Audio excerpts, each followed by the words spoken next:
สบายดีหมู่เพื่อนเทรดเดอร์ทุกคนสำหรับมื้อนี้เนาะก็จะมาสอนวิธีสมัคร BX Trade เนาะสำหรับเทรดเดอร์มือใหม่ที่ว่าอยากจะเข้ามาศึกษาในแพลตฟอร์มของ BX Trade เนาะแต่ว่ายังบ่ทันสมัครเป็นเนาะเดี๋ยวมื้อนี้ก็จะมาแนะนำวิธีสมัคร BX Trade แบบง่ายๆเลยเอาไปเบิ่งนำกันเลยขั้นตอนแรกเนาะถ้าว่ามีคนใดคนหนึ่งเนาะส่งลิงก์ให้เฮาแบบนี้เนาะให้เฮาเนี่ยกดเข้าลิงก์เลยเด้อ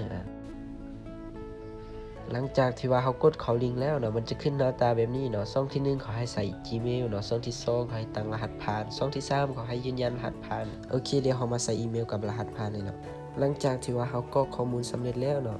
แล้วให้เขาเนี่ยไปกดเมติกบ่นี้เนาะเขาจะถามว่าอายุของเขา18ปีแล้วบ่เนาะถ้าว่าเขาฮอดเขาก็กดเนาะสำหรับช่องตัวนี้เนาะให้ทุกคนกดเมติกเลยเด้อ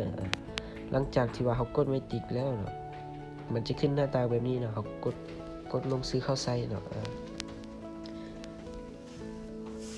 หลังจากที่ว่าเขากดลงซื้อเขาใช้แล้วเนาะมันจะขึ้นหน้าตาแบบนี้เนาะเพราะว่ามันจะส่ง activate เนาะไปทาง Gmail ของเขาหลังจากที่ว่าเขากดเข้ากล้องเมลแล้วเนาะมันจะขึ้นหน้าตาแบบนี้เนาะให้เขากดเข้า activate now เนาะเพื่อเข้าสู่ระบบของ BX Trade เนาะทุกคนจะเข้าทาง Chrome หรือว่า Google หรือว่า Safari ก็ได้เนาะสำหรับข้อแรกเราจะเข้าไปทาง Chrome นะ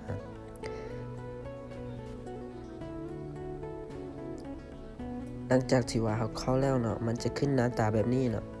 ถือว่าเขาสมัครสำเร็จเนาะเดี๋ยวคลิปหน้าจะมาสอนวิธีการเปิดรหัส2FA กับรหัสธุรกรรมเนาะบ๊ายบายทุกคน